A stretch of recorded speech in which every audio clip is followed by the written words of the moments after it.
Atos dos Apóstolos 18, de 1 a 28. Depois disso Paulo saiu de Atenas e foi para Corinto. Ali, encontrou um judeu chamado Áquila, natural do Ponto, que havia chegado recentemente da Itália com Priscila, sua mulher, pois Cláudio havia ordenado que todos os judeus saíssem de Roma. Paulo foi vê-los e uma vez que tinham a mesma profissão, ficou morando e trabalhando com eles, pois eram fabricantes de tendas.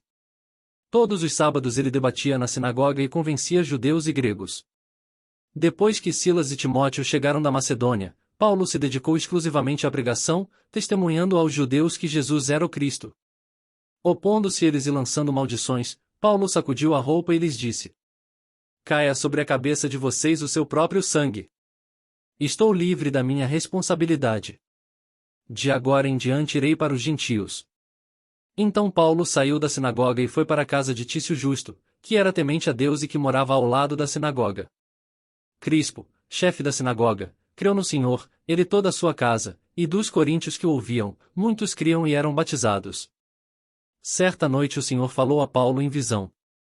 Não tenha medo, continue falando e não fique calado, pois estou com você, e ninguém vai lhe fazer mal ou feri-lo, porque tenho muita gente nesta cidade.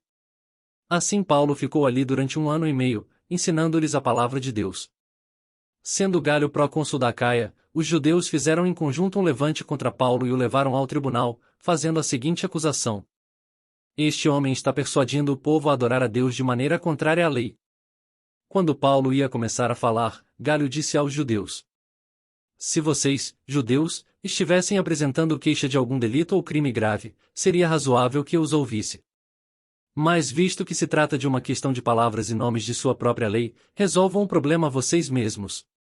Não serei juiz dessas coisas. E mandou expulsá-los do tribunal. Então todos se voltaram contra Sóstenes, o chefe da sinagoga, e o espancaram diante do tribunal.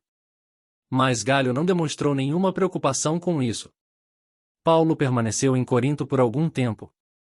Depois despediu-se dos irmãos e navegou para a Síria, acompanhado de Priscila e Áquila. Antes de embarcar, rapou a cabeça em Sincreia, devido a um voto que havia feito. Chegaram a Éfeso, onde Paulo deixou Priscila e Áquila. Ele, porém, entrando na sinagoga, começou a debater com os judeus. Pedindo eles que ficasse mais tempo, não cedeu. Mas ao partir, prometeu: Voltarei, se for da vontade de Deus. Então, embarcando, partiu de Éfeso. Ao chegar a Cesareia, subiu até a igreja para saudá-la e depois desceu para Antioquia. Depois de passar algum tempo em Antioquia, Paulo partiu dali e viajou por toda a região da Galácia e da Frígia, fortalecendo todos os discípulos. Enquanto isso um judeu chamado Apolo, natural de Alexandria, chegou a Éfeso. Ele era homem culto e tinha grande conhecimento das Escrituras. Fora instruído no caminho do Senhor e com grande fervor falava e ensinava com exatidão acerca de Jesus, embora conhecesse apenas o batismo de João. Logo começou a falar corajosamente na sinagoga. Quando Priscila e Áquila ouviram, convidaram-no para ir à sua casa e lhe explicaram com mais exatidão o caminho de Deus. Querendo ele ir para a Acaia, os irmãos o encorajaram e escreveram aos discípulos que o recebessem. Ao chegar, ele auxiliou muitos que pela graça haviam crido, pois refutava vigorosamente os judeus em debate público, provando pelas Escrituras que Jesus é o Cristo.